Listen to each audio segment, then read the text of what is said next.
Hi everyone.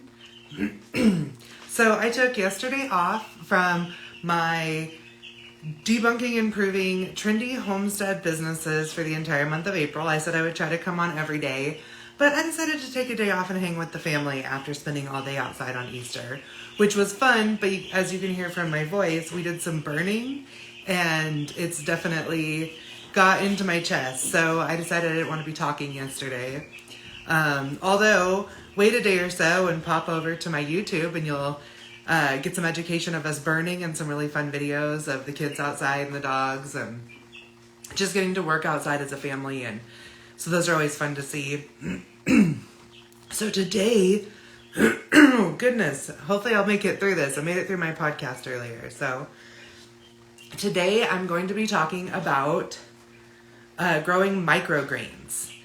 Microgreens are tasty and nutrition packed and can actually be a really easy business for someone who has limited space and doesn't mind kind of working with them on a daily basis. They don't take a lot of work on a daily basis, but they do need to be addressed on a daily basis, especially if you have a lot of orders and you're doing a lot of turnover. So you can get started with really minimal supplies. I order mine, but there's lots of other options. You can pick them up at the stores, but I start with one of these trays. As you can see, they're not very deep. They're super shallow. This is actually a microgreen reservoir tray. I get mine from Greenhouse Megastore. And then there's another tray that comes with it and it slips right in there, leaving just a little bit of a gap. And you can see the holes. So then you take your microgreen seeds, which I get mine from True Leaf, and this is just a basic salad mix. Go ahead and take a look at them. So as you can see, they're very small. I mean, they're just little seeds. I was yelling. I didn't even realize my freezer was going and I don't have to yell anymore. Although you'll hear my chicks in the background. Anyways, you take these seeds and you soak them for about 6 to 8 hours. You can do that in a bowl or a glass or whatever. Just make sure you kind of strain off the extra water. Then, I don't have any going right now, so I can't show you what it looks like, but I can talk about it a little.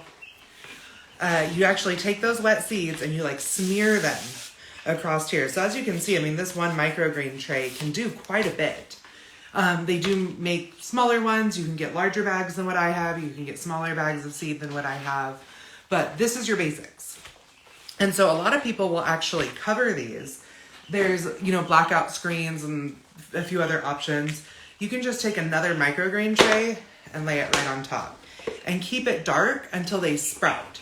Once they sprout, I mean, goodness, put them under a window or, under a grow light like this that I have set up here, and they'll take off, and once they're about a big, then that's when you can sell them. So the important thing when you're selling microgreens is to make sure that you already have customers lined up. They have a really short shelf life. I mean, I've heard some people say a week. It could be less. I think that they would start not being as fresh after a week. So, also you can sell them still with the matted roots. I think that would probably give them more of a shelf life.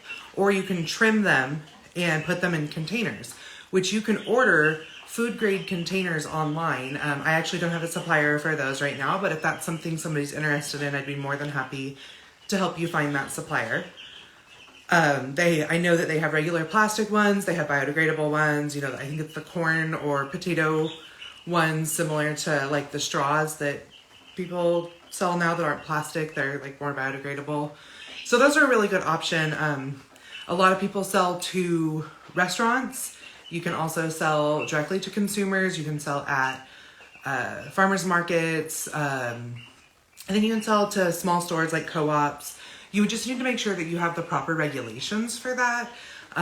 Some states do require you to have a tax license and possibly a food handler's license. So you'll just want to look into that as well. I do believe they might fall under cottage foods as well, which cottage foods don't necessarily need to be reported with the county, but you may want to confirm that in your county. So the other great thing about growing microgreens is there's a ton of guidance online. I mean, I just went over one option.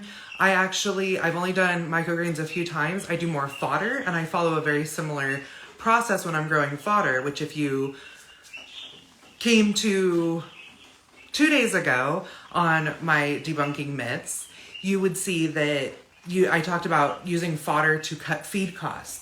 So that's another really great option. Instead of microgreen seeds, you would use like barley or wheat. Barley's the most common one. Another thing is with microgreens, it's really easy to scale.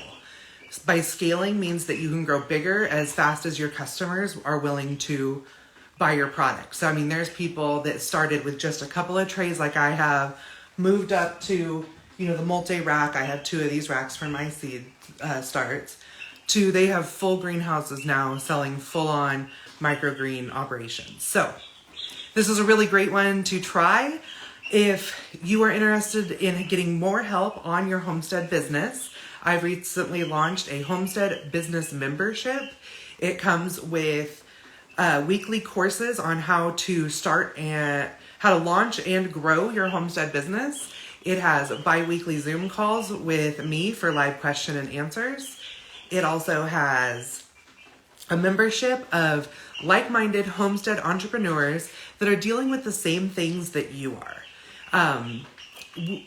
As homestead business owners, we have a very unique product compared to other business memberships that are out there. So having a network of people to not only help you with your businesses, but to possibly help you sell, to work online together. I mean, it's a really awesome networking opportunity.